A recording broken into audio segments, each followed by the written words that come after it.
Today I'm going to show you how to do a process called havening, whereby you can heal old emotional pain, old emotional wounds, something that happened last week, something that happened 30 years ago.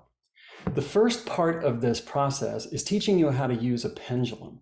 If you already know how to use a pendulum, you can just skip forward right now to the next section that goes right into the havening. For those of you who don't know how to use a pendulum, this is what a pendulum looks like. And it doesn't have to be something kind of fancy. It can be just a piece of string or even dental floss tied to a nut or a washer or even to like a ring. You just want to have something heavy at the end of it. This is called an ideomotor tool. It basically helps us to understand what's going on in your subconscious mind. And what's so persuasive about this tool is that it can help you readily and very quickly understand what is the trauma, what is the old pain that you need to heal, and what is the intensity of that pain. Now, I also want to say something just as a disclaimer. I'm not suggesting you use this instead of going to a doctor. I'm not suggesting you use this instead of going to a psychologist. Use your best judgment. I'm just teaching you how to do this process. All right, so to use the pendulum, we basically hold the pendulum between thumb and forefinger and look at the weighted part. And we first want to establish a movement for yes and a movement for no, and also a movement for maybe. Now, this could be different for each individual person, and it can be different each time you use it, at least in the beginning. So it's important that when you use the pendulum, you calibrate it. Each time you use it, you say, show me yes. And I don't know if you can see this, but for me, that goes in a clockwise direction. If I say, show me no, again, for me, this goes in a counterclockwise direction. Show me maybe, and for me, this goes back and forth. So I've now established yes, no, and maybe. The next thing that I want to do before I ask important questions is I want to ask, is my higher self controlling this pendulum right now, fully and completely, for my greatest and highest good? For me, that pendulum begins to swing clockwise, which for me is a yes. All right, that's a really good thing. If I got a no, I don't want to proceed. The next question I will ask as part of the calibration is this a good time for me to ask questions and receive accurate answers?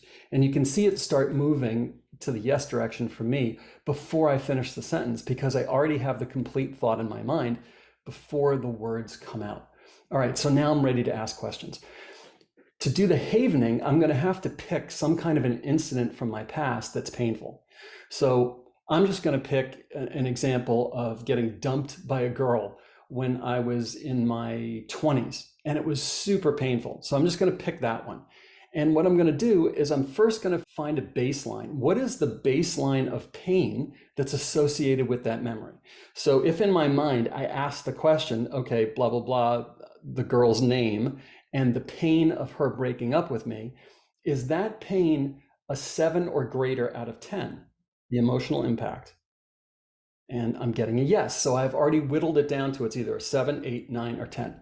So the next question would be, is the emotional pain from that incident a 9 or greater out of 10? I'm getting a yes. Is it a 10 or 10 out of 10? I'm getting a no. So that lets me know that the emotional impact of that incident is a 9 out of 10. The baseline, and the reason why it's important, is that as we go through the havening, we want to make sure that that number, 9 out of 10, is being reduced, that the emotional impact of that incident is being lessened. And we want to be able to know when to stop. And I say you can stop somewhere around a 2, a 1. These are very good. If you can get it to 0, that's fantastic. If you can only get it down to, say, a 7 or an 8, or it doesn't move at all from the 9, or you get it down to, say, a 6, but it won't move then, there's more work that has to be done. And I'll show you how to do all of this, or at least I'll talk about it in a subsequent video. But for now, let's just focus on this. So now that I know that the emotional impact of this incident is a 9 out of 10, the next thing I want to do is I want to close my eyes and I want to bring up this incident in my mind. I want to go to the most painful part of the relationship with this person and let my mind take me to a scene where I was experiencing the most emotional pain. So I'm just gonna make this up. I'm gonna say that I was in her apartment and she was telling me that she didn't want to see me anymore. And what I'm going to do is I'm going to make this as real for myself inside my mind as possible. In other words, I'm going to focus on whatever comes in terms of maybe the sound of her voice, if there were any other ambient sounds going on, where she was, whether she was standing, sitting, or lying down, where I am in proximity to her, and then the feeling inside of my body. So with incidents like this, we're going to have feelings inside of our body, like my heart is racing, or I can feel some tightness in my chest, or I can feel, my limbs are hot or they're cold, or I'm sweating or something like that. Just want to be aware of all of these things. The next step will be to do the actual havening. And I want to show you the actions for this. It's very, very simple. You're going to use the palms of your hands. And just like when you were a kid playing patty cake, you're going to be tapping on your thighs. And the cadence is going to be kind of like this. That's about the speed at which you're going to be tapping on your thighs. And you're going to be tapping on them. You're not going to be hitting them hard. Just a nice little tap. Both hands, the palms are tapping at the same time. Now, while I'm tapping on my thighs, I'm also going to be blinking my eyes as fast as I can. So when I put it together, it's going to be like this.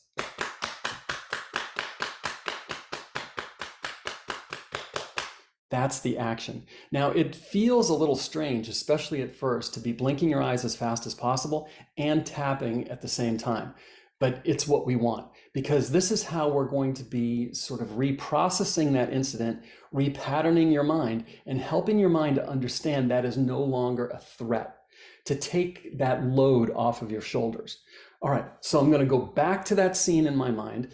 I'm in her apartment. She's telling me that she doesn't want to see me anymore. She's sitting on the bed. I'm standing, 3 or 4 feet away from her, and I'm feeling, let's say, some sadness in my chest. My limbs feel like they're kind of numb. So I'm going to start this process now.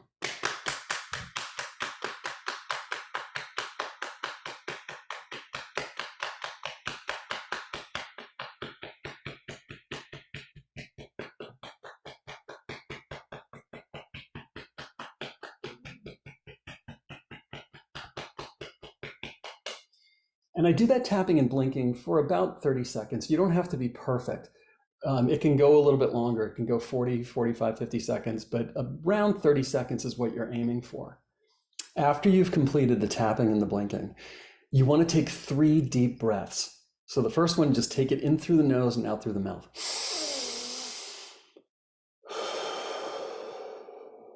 You're just going to do this 3 times, 3 deep breaths in through the nose and out through the mouth. And then you move on to the next step. You can close your eyes and you can go back to that scene, and you may notice that things are different. Sometimes in the first round of tapping and blinking, things might actually get worse. It might be a little bit more painful. But what you will find as you go through each iteration of this tapping, that the scene begins to change. And what I mean by that is that for some people in their mind's eye, the scene becomes more obscured. It's harder for them to access it. It's almost like there's a film that crosses in front of it. For some people, they can't see it at all. And for some, it may be that it gets to that point after your 3rd or 4th or 5th or 6th iteration of the 30 to 40 seconds of tapping. For other people, it could be if there was a sound, like if I could hear the sound of her voice, that sound would change or go away. It might be that the actual scene itself changes. It might be that she disappears. It might be that I just don't feel the same degree of pain as it's going on. It might be that as she starts talking to me, I just walk out of the room. Your mind will make changes to turn that scene from something that your mind considers to be painful and a threat into something that it considers to be way more benign. So after I've gone through, let's say, 3 different iterations of the tapping. So as I say, maybe 3 30-second versions of this tapping and blinking. I want to come back to the pendulum and I want to ask, is the emotional impact of that scene, the one that we've already identified, is it now a 5 or less? And if I get a yes, it means, wow, this is really succeeding. Now I want to know exactly what is that number. Is it a 5? Is it a 0? Or is it something in between? So I would then ask, now that I know it's a 5 or less, Is it a 3 or less out of 10? Get a yes, we're doing really good. Is it a 0? I got a no. So now I know that it's either a 1 or a 2. So I would focus in on what that number is, and then I would keep going until I've got that, ideally at a 0. If it does end up that it's a 1 or a 2, that's okay. That's not a bad thing. And I also think that it takes some time, maybe a day, maybe 2 days, for your mind to sort of reabsorb a new reality. As I said, I'm going to do another video that will be an advanced version of this later, but I wanted to shoot this one just to help you get up and running, because you can use everything that I taught you today, if you choose, to really improve your life by taking some of those incidents from the past that really act like a sack of bricks that you have in a knapsack, and remove that. And when that gets removed, you just feel lighter. Your behavior can even change.